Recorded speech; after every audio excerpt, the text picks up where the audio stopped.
Classification of ನಂಬರ್ಸಲ್ಲಿ ಮೊದಲನೇದಾಗಿ ಏನು ನೋಡ್ತೀವಿ? Natural numbers. ಇಲ್ಲಿಂದ ಶುರು ಆಗುತ್ತೆ 1ರಿಂದ, ಇಲ್ಲಿಗೆ ಎಂಡ್ ಆಗುತ್ತೆ ಇನ್ಫಿನಿಟಿ. 1 2 3 ಹೋಗ್ತಾ ಹೋಗ್ತಾ ಇನ್ಫಿನಿಟಿವರೆಗೂ ರೀಚ್ ಆಗುತ್ತೆ. ಅದೇ ಹೋಲ್ ನಂಬರು 0ಯಿಂದ ಶುರು ಆಗುತ್ತೆ, ಅದಾದಮೇಲೆ 1 2 3 ಇನ್ಫಿನಿಟಿವರೆಗೂ ಹೋಗುತ್ತೆ. ಹೋಲ್ ನಂಬರಲ್ಲಿ ಬೈ ಡಿಫಾಲ್ಟ್ ನ್ಯಾಚುರಲ್ ನಂಬರ್ಸ್ ಎಲ್ಲ ಬರುತ್ತೆ. ಆಯಿತಾ? ಈ ಥರ ಜ್ಞಾಪಕ ಇಟ್ಕೊಂಡಿದ್ರೆ ಮುಂದಕ್ಕೆ ಹೋಗ್ತಾ ಹೋಗ್ತಾ ಸಹಾಯ ಆಗುತ್ತೆ. ಈ ಥರದ್ದೆಲ್ಲ ಈ ರೀತಿಯಲ್ಲಿ ಜ್ಞಾಪಕ ಇಟ್ಕೊಬೇಕು. ಹೋಲ್ ನಂಬರ್ಸ್ ಅಂತ ಹೇಳಿ 0ಯಿಂದ ಶುರು ಆಗುತ್ತೆ ಅಂತ ಹೇಳಿ ಇನ್ನೊಂದು ಟ್ರಿಕ್ ಇದೆ. ನೀವು ಹೋಲ್ ಅಂತ ಹೇಳಬೇಕಾದ್ರೆ ಮೂತಿ ಹೀಗೆ ಮಾಡ್ತೀರಾ, ಹೋಲ್ ಅಂತ ಹೇಳಿ ಅಲ್ವಾ? ಸೊ ಹಾಗಾಗಿ ಹೋಲ್ ನಂಬರ್ 0ಯಿಂದ ಶುರು ಹಾಕ್ಕೊಂಡು ಹೋಗುತ್ತೆ ಅಂತ ಹೇಳಿ ಜ್ಞಾಪಕ ಇಟ್ಕೊಬೋದು. ಹೋಲ್ ನಂಬರ್ 0ಯಿಂದ ಶುರು ಆಗುತ್ತೆ. ಹೇಗೆ ಜ್ಞಾಪಕ ಇಟ್ಕೊಳೋದು? ಹೋಲ್ ಅಂತ ಹೇಳಬೇಕಾದ್ರೆ ಮೂತಿ ಓ ಅಂತ ಮಾಡ್ತೀವಿ, ಆ ರೀತಿಯಲ್ಲಿ. ಸರಿನಾ? ಮುಂದಿಂದು ಇಂಟೀಜರ್ಸ್. ಇಂಟೀಜರ್ಸಲ್ಲಿ ಬೈ ಡಿಫಾಲ್ಟ್ ಹೋಲ್ ನಂಬರ್ ಇರೋವಂಥ ನಂಬರ್ ಎಲ್ಲ ಇರುತ್ತೆ. ಅದು ಬಿಟ್ಟು -∞ ಇಂದ ಹಿಡಿದು -2 -1 ಮತ್ತು ಹೋಲ್ ನಂಬರ್ 0 1 2 ಟಿಲ್ ಇನ್ಫಿನಿಟಿ. ಸರಿನಾ? ಇದುವರೆಗೂ ನಾವು ಡೆಸಿಮಲ್ಸು ಫ್ರ್ಯಾಕ್ಷನ್ಸು ನೋಡಿಲ್ಲ. ಸರಿನಾ? ಹಾಂ. ಸೊ ಇಂಟೀಜರ್ಸಲ್ಲಿ ನಿಮ್ಮ ಮುಂದಕ್ಕೆ ಈ 11 12ನೇ ಕ್ಲಾಸಲ್ಲಿ ತುಂಬ ಉಪಯೋಗಿಸ್ತಾರೆ, ಇಲ್ಲಾಂದರೆ ಕಾಂಪಿಟೇಟಿವ್ ಎಕ್ಸಾಮ್ಸಲ್ಲಿ ಉಪಯೋಗಿಸ್ತಾರೆ. ಇಂಟೀಜರ್ಸ್ನ ಮತ್ತೊಂದು ಕ್ಲಾಸಿಫಿಕೇಷನ್ ಆಗಿದೆ. ಅದೇನು ಕ್ಲಾಸಿಫಿಕೇಷನು ಅಂತ ಹೇಳಿದ್ರೆ ನೆಗೆಟಿವ್ ಇಂಟೀಜರ್ಸ್, 0, ಪಾಸಿಟಿವ್ ಇಂಟೀಜರ್ಸ್ ಅಂತ ಹೇಳಿ. ನೆಗೆಟಿವ್ ಇಂಟೀಜರ್ಸಲ್ಲಿ -∞ to -1 ಬರುತ್ತೆ. 0 ಯಾವುದ್ರಲ್ಲೂ ಬರೋಲ್ಲ. ಪಾಸಿಟಿವ್ ಇಂಟೀಜರ್ಸ್ 1 to ಇನ್ಫಿನಿಟಿ ಬರುತ್ತೆ. ಸರಿನಾ? ಈ ಕ್ಲಾಸಿಫಿಕೇಷನ್ ಗೊತ್ತಿರಬೇಕು. ಇದು ನಿಮ್ಮ 11ನೇ ಕ್ಲಾಸು 12ನೇ ಕ್ಲಾಸಲ್ಲಿ ಉಪಯೋಗಿಸ್ತಾರೆ ಸೈನ್ಸ್ ಸ್ಟ್ರೀಮಲ್ಲಿ. ಕಾಂಪಿಟೇಟಿವ್ ಎಕ್ಸಾಮ್ಸಲ್ಲೂ ಬರುತ್ತೆ ಈ ಕ್ಲಾಸಿಫಿಕೇಷನ್ಸು. ಡೈರೆಕ್ಟಾಗಿ ಕೇಳಲ್ಲ, ಇಂಡೈರೆಕ್ಟಾಗಿ ಒಂದು ಪ್ರಶ್ನೆ ಕೇಳಬೇಕಾದ್ರೆ ಈ ವರ್ಡ್ ಉಪಯೋಗಿಸ್ತಾರೆ, positive integer, negative integer. So ಅವಾಗ ನಿಮ್ಗೆ ಗೊತ್ತಿರಬೇಕು ಅದೇನು ಅಂತ ಹೇಳಿ. ಇದುವರೆಗೂ ನೀವು ನೋಡಿರೋದೆಲ್ಲ ಈಸಿ. ಈ ರ್ಯಾಷನಲ್ ನಂಬರ್ ಅಂತ ಬರುತ್ತೆ, ಇಲ್ಲಿಂದ ಎಷ್ಟೊಂದು ಜನ ಕಷ್ಟ ಆಗುತ್ತೆ. ಸೊ ಇದು ನಿಧಾನಕ್ಕೆ ಕೇಳಿಸ್ಕೊಳ್ಳಿ. ರ್ಯಾಷನಲ್ ನಂಬರ್ ಅಂತ ಹೇಳಿದ್ರೆ numbers which can be written in the form of p/q where q is not equal to 0 ಅಂತ ಹೇಳಿ. ಅಂದರೆ ಏನು? ಒಂದು ಎಕ್ಸಾಂಪಲ್ ಕೊಡ್ತೀನಿ ನೋಡಿ. 2/5 ನ್ಯೂಮರೇಟರ್ ಇದೆ, ಡಿನಾಮಿನೇಟರ್ ಇದೆ, ಹಾಗಾಗಿ ಇದು ರ್ಯಾಷನಲ್ ನಂಬರ್. ಸರಿನಾ? ಮತ್ತೊಂದು ಎಕ್ಸಾಂಪಲು 10/113 ರ್ಯಾಷನಲ್ ನಂಬರ್. ಒಂದು ಸಣ್ಣ ನೋಟು ಏನಂತ ಹೇಳಿದ್ರೆ ಇಂಟೀಜರ್ಸು ರ್ಯಾಷನಲ್ ನಂಬರ್ಸಲ್ಲಿ ಬೈ ಡಿಫಾಲ್ಟ್ ಬರುತ್ತೆ. ಇಂಟೀಜರ್ಸ್ ರ್ಯಾಷನಲ್ ನಂಬರ್ ಒಂದು ಭಾಗ, is part of rational number. So integers ಏನು ಬರುತ್ತೆ? 2, -10. ಬಟ್ ಇದರಲ್ಲಿ ಡಿನಾಮಿನೇಟರ್ ಇಲ್ವಲ್ಲ, ಹೇಗಾಯ್ತು ಈ ರ್ಯಾಷನಲ್ ನಂಬರು? ಡೆಫಿನೇಷನ್ ಪ್ರಕಾರ number that can be written in the form of p/q is rational number. So ಇದು 2 ಮತ್ತು -10 ಡಿನಾಮಿನೇಟರ್ ಇಲ್ಲ, ಹೇಗಿದು? ಹೇಗೆ ಅಂತ ಹೇಳಿದ್ರೆ 2 can be written as 2/1, -10 can be written as -10/1. ಸರಿನಾ? ಅಲ್ವಾ? ಸೊ ಡಿನಾಮಿನೇಟರ್ ಬಂತು. ಹಾಗಾಗಿ ಇವೆಲ್ಲ ನಿಮ್ಮ ನ್ಯಾಚುರಲ್ ನಂಬರ್ಸ್. ಸರಿನಾ? ಸೊ ರ್ಯಾಷನಲ್ ನಂಬರ್ ಆಪೋಸಿಟ್ ಗುಂಪು ಯಾವುದು ಅಂತ ಹೇಳಿದ್ರೆ irrational number. Irrational number. So irrational number ಏನಿರುತ್ತೆ?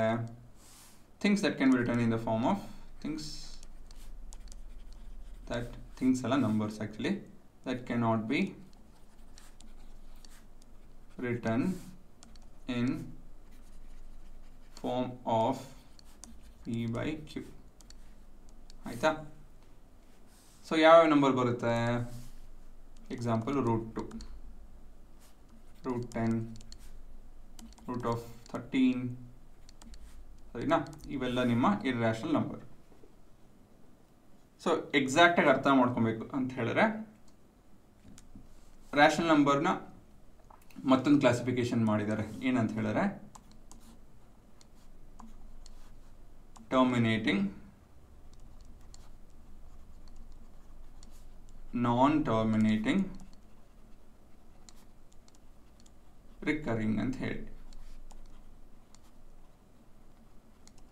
ಹೇಳಿದ್ರೆ ಏನು? ಟರ್ಮಿನೇಟಿಂಗ್ ಅಂತ ಹೇಳಿದ್ರೆ ನಿಲ್ಲದು, 2.5 ನಿಲ್ತಿದ್ದು. ನಾನ್ ಟರ್ಮಿನೇಟಿಂಗ್ ರಿಕರಿಂಗ್ ಅಂತ ಹೇಳಿದ್ರೆ ನಿಲ್ಲದೆ ಇರೋದು. ರಿಕರಿಂಗ್ ಅಂತ ಹೇಳಿದ್ರೆ ರಿಪೀಟ್ ಆಗೋದು ಅಂತ ಹೇಳೋದು. ಏನು ರಿಪೀಟ್ ಆಗುತ್ತೆ? ನಂಬರ್ಸ್ ಮೇಲೆ ರಿಪೀಟ್ ಆಗೋದಂತಲ್ಲ, ಒಂದು ಪರ್ಟಿಕ್ಯುಲರ್ ಪ್ಯಾಟ್ರನಲ್ಲಿ ರಿಪೀಟ್ ಆಗುತ್ತೆ, ಸರಿನಾ? ಇದು ಸ್ವಲ್ಪ ಡೀಟೇಲಾಗಿ ಹೇಳ್ತೀನಿ. ಇರ್ರ್ಯಾಷನಲ್ ನಂಬರ್ ಅಂತ ಹೇಳಿದ್ರೆ 1.4143256423 ನೋಡಿ, ಇಲ್ಲೇನು ರಿಪೀಟ್ ಆಗ್ತಾಯಿಲ್ಲ, ಪ್ಯಾಟ್ರನ್ ರಿಪೀಟ್ ಆಗ್ತದೆ. ನಂಬರ್ ರಿಪೀಟ್ ಆಗ್ತದೆ, 2 ಬಂತು, 3 ಬಂತು. ಸೊ ನಂಬರ್ ರಿಪೀಟ್ ಆಗೋದಂಥದ್ದಲ್ಲ, ಪ್ಯಾಟ್ರನ್ ರಿಪೀಟ್ ಆಗಬೇಕು. ಅದೊಂದು ಎಕ್ಸಾಂಪಲ್ ನೋಡಿದ್ರೆ ನಿಮ್ಗೆ ಕ್ಲೀನಾಗಿ ಅರ್ಥ ಆಗುತ್ತೆ.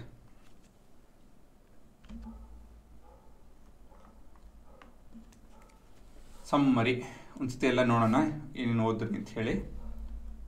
ಮೊದಲನೇದಾಗಿ ನಾವು ನ್ಯಾಚುರಲ್ ನಂಬರ್ಸ್ ನೋಡಿದ್ರಿ ಅಲ್ವಾ? ನ್ಯಾಚುರಲ್ ನಂಬರ್ಸ್, ಅದ್ರ ಮೇಲೆ ಕ್ಲಾಸಿಫಿಕೇಶನ್ ಬಂದು ಹೋಲ್ ನಂಬರ್. ಅದ್ರ ಮೇಲೆ ನೋಡಿ ನಾವು ಇಂಟೀಜರ್ಸ್, ಅದ್ರ ಮೇಲೆ ರ್ಯಾಷನಲ್ ನಂಬರ್, ಮತ್ತೊಂದು ಕಡೆ ಇರ್ರ್ಯಾಷನಲ್ ನಂಬರ್ ಬರ್ತಾ ಇದೆ, ಇರ್ರ್ಯಾಷನಲ್ ನಂಬರ್ ಅಲ್ವಾ? ನ್ಯಾಚುರಲ್ ನಂಬರ್ಸು 1ರಿಂದ ಶುರು ಆಗುತ್ತೆ, ಇನ್ಫಿನಿಟಿವರೆಗೂ ಹೋಗುತ್ತೆ. ನ್ಯಾಚುರಲ್ ನಂಬರು 0ಯಿಂದ ಅಲ್ವಾ? So natural whole number, natural number ಜೊತೆಗೆ 0 ಇನ್ಕ್ಲೂಡ್ ಆಗುತ್ತೆ. ಈ ಥರ ಕಲಿಯೋಣ. ಇಂಟೀಜರ್ಸು ಹೋಲ್ ನಂಬರ್ ಜೊತೆಗೆ ನೆಗೆಟಿವ್ ನಂಬರ್ಸ್ ಕೂಡ ಬರುತ್ತೆ. ಮತ್ತು ನೆಕ್ಸ್ಟು ರ್ಯಾಷನಲ್ ನಂಬರು, ಇಂಟೀಜರ್ಸ್ ಜೊತೆಗೆ ಫ್ರಾಕ್ಷನ್ಸ್ ಕೂಡ ಬರುತ್ತೆ. ಫ್ರಾಕ್ಷನ್ಸ್ನ ಮತ್ತೊಂದು ಕ್ಲಾಸಿಫಿಕೇಶನ್ ಮಾಡಬಹುದು. ಏನಂತ ಹೇಳಿದ್ರೆ ಟರ್ಮಿನೇಟಿಂಗ್, ಆಯಿತಾ, ನಾನ್ ಟರ್ಮಿನೇಟಿಂಗ್, ರಿಕರಿಂಗ್ ಅಂತ ಹೇಳಿ. ಇನ್ನೊಂದು ಕಡೆ irrational number, non terminating, non recurring ಅಂತ ಹೇಳಿ. ಅಂಥ ನಂಬರ್ಗಳು ಇಲ್ಲಿ ಬರುತ್ತೆ, ಈ ಥರ ನಂಬರ್, ಸರಿನಾ? ಈ ಥರ ನಂಬರ್ಗಳು ಇಲ್ಲಿ ಬರುತ್ತೆ. ಅದೇನಂತ ಹೇಳಿದ್ರೆ √2, √10 ಈ ಥರ ನಂಬರ್ಗಳು. ಅದನ್ನು ಡೀಟೇಲಾಗಿ ನೋಡ್ತೀವಿ. ಇವೆರಡು ಇರೋವಂಥ ಮತ್ತೊಂದು ಹೆಡ್ಡಿಂಗ್ ಏನಂತ ಹೇಳಿದ್ರೆ ರಿಯಲ್ ನಂಬರ್. ಅದು ನಿಮ್ಮ ಚಾಪ್ಟರ್ ಹೆಡ್ಡಿಂಗ್. ಸೊ ಬೇಸಿಕಲಿ ನಾವು ಇವೆಲ್ಲ ಕ್ಲಾಸಿಫಿಕೇಷನ್ನ ಇಂಡೈರೆಕ್ಟಾಗಿ ಅರ್ಥ ಮಾಡ್ಕೊತಾ ಇದೀವಿ, ಪ್ರಾಪರ್ಟೀಸ್. ಅದಕ್ಕೇ ಚಾಪ್ಟರ್ ಹೆಡ್ಡಿಂಗ್ ಬಂದು ರಿಯಲ್ ನಂಬರ್ಸ್, ಸರಿನಾ?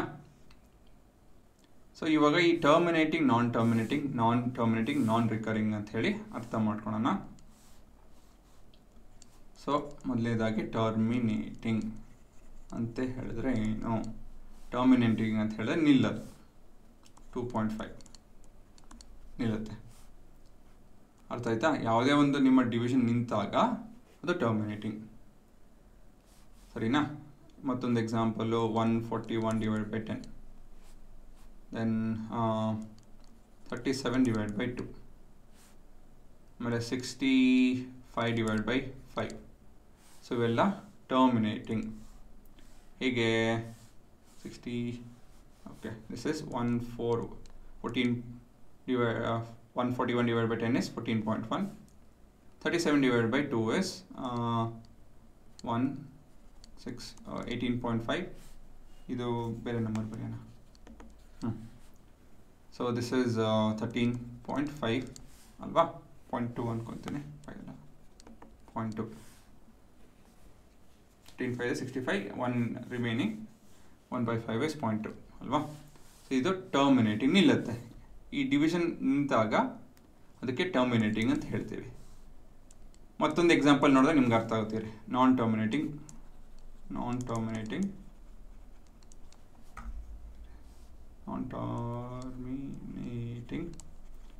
ರಿಕರಿಂಗ್ ನೋಡಿದಾಗ ನಿಮ್ಗೆ ಕ್ಲೀನಾಗಿ ಅರ್ಥ ಆಗುತ್ತೆ.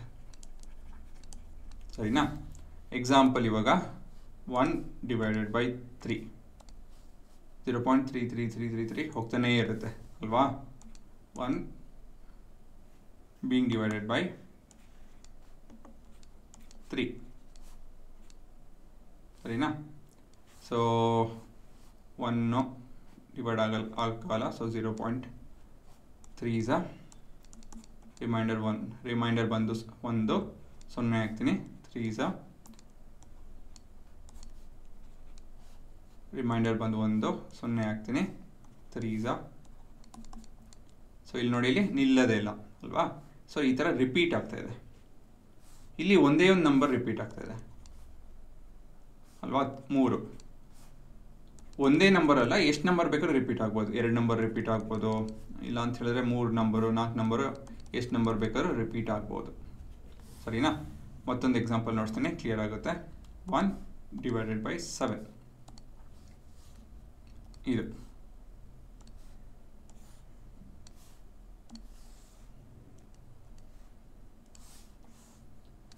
ಸೊ 1/7 ಇದು. ಇಲ್ಲಿ ನೋಡಿ ಏನು ರಿಪೀಟ್ ಆಗ್ತದೆ, ಎಷ್ಟು ನಂಬರ್ ರಿಪೀಟ್ ಆಗ್ತದೆ ನೋಡಿ. ಇಲ್ಲಿ 14285 ಅಲ್ವಾ. ಒಂದೇ ನಿಮಿಷ. 14285 14285 ಈ ಥರ ರಿಪೀಟ್ ಆಗ್ತಾ ಇದೆ. 142.8 ಇಲ್ಲ, ಇಲ್ಲಿ 9 ಇದೆ. ಏನಕ್ಕೆ ಅಂತ ಹೇಳಿದ್ರೆ ಇದು ಅಪ್ರಾಕ್ಸಿಮೇಟ್ ವ್ಯಾಲ್ಯೂ. ಅಪ್ರಾಕ್ಸಿಮೇಟ್ ಅಂತ ಹೇಳಿದ್ರೆ ಅಲ್ಲಿ ಹತ್ರ ಇರೋ ವ್ಯಾಲ್ಯೂ. ಓಕೆ, ಏನೇನು ಬರೆದುಬಿಟ್ಟೆ. ಅಪ್ರಾಕ್ಸಿಮೇಟ್ ವ್ಯಾಲ್ಯೂ ಆಯಿತಾ. ಅಪ್ರಾಕ್ಸಿಮೇಟ್ ವ್ಯಾಲ್ಯೂ ಅಂತ ಹೇಳಿದ್ರೆ ಅದು ಹತ್ರ ಇರೋ ವ್ಯಾಲ್ಯೂ. ಏಕೆಂತ ಹೇಳಿದ್ರೆ ಕ್ಯಾಲ್ಕುಲೇಟರು ಹಿಂಗೆ ಕ್ಯಾಲ್ಕುಲೇಷನ್ ಮಾಡ್ಕೊಳಕ್ಕೆ ಹೋಗಲ್ಲ, ಅದೊಂದು ನಿಲ್ಲಬೇಕಲ್ಲ. ಎಲ್ಲಿ ನಿಲ್ಲಿಸುತ್ತೆ, ಎಲ್ಲ ಒಂದಷ್ಟು ಪ್ರೋಗ್ರಾಮಲ್ಲಿ ಏನು ಬರೆದಿರ್ತೀರೋ ಅಷ್ಟು ಡೆಸಿಮಲ್ವರೆಗೂ ನಿಲ್ಲಿಸುತ್ತೆ. ಸರಿನಾ. ಬಟ್ ಇಲ್ಲ, ನೀವು ಡಿವಿಷನ್ ಮಾಡ್ಕೊಂಡು ಹೋದರೆ ಬೇಕಾದ್ರೆ ಟ್ರೈ ಮಾಡಿ ನೀವು, ಇದೇ ನಂಬರ್ ಬರ್ತಾನೇ ಇರುತ್ತೆ ಅಲ್ವಾ. So this is recurring. What is recurring? This set of decimals are recurring and that's why this is non terminating. ನಿಲ್ಲಲ್ಲ, ಬಟ್ ರಿಪೀಟ್ ಆಗುತ್ತೆ ಅಂತ ಹೇಳಿ. ಮತ್ತೊಂದು ಕಡೆ ನಿಮ್ಮ ನಾನ್ ಟರ್ಮಿನೇಟಿಂಗ್ ಏನಿದೆ, ನಾನ್ ರಿಕರಿಂಗ್. ಸರಿನಾ. ಇಲ್ಲಿ ಡಿವಿಷನ್ ನಿಲ್ಲೋದು ಇಲ್ಲ, ಏನು ಪ್ಯಾಟ್ರನ್ನು ಕೂಡ ರಿಪೀಟ್ ಆಗಲ್ಲ. ಸೊ ಅಂಥ number non terminating, non recurring. Example ನೋಡ್ಸ್ಬಿಡ್ತೀನಿ. √2 ಇಲ್ಲಿ ನೋಡಿ, ಇಲ್ಲಿ ಏನು ಪ್ಯಾಟ್ರನ್ ರಿಪೀಟ್ ಆಗ್ತಾ ಇದೆಯಾ?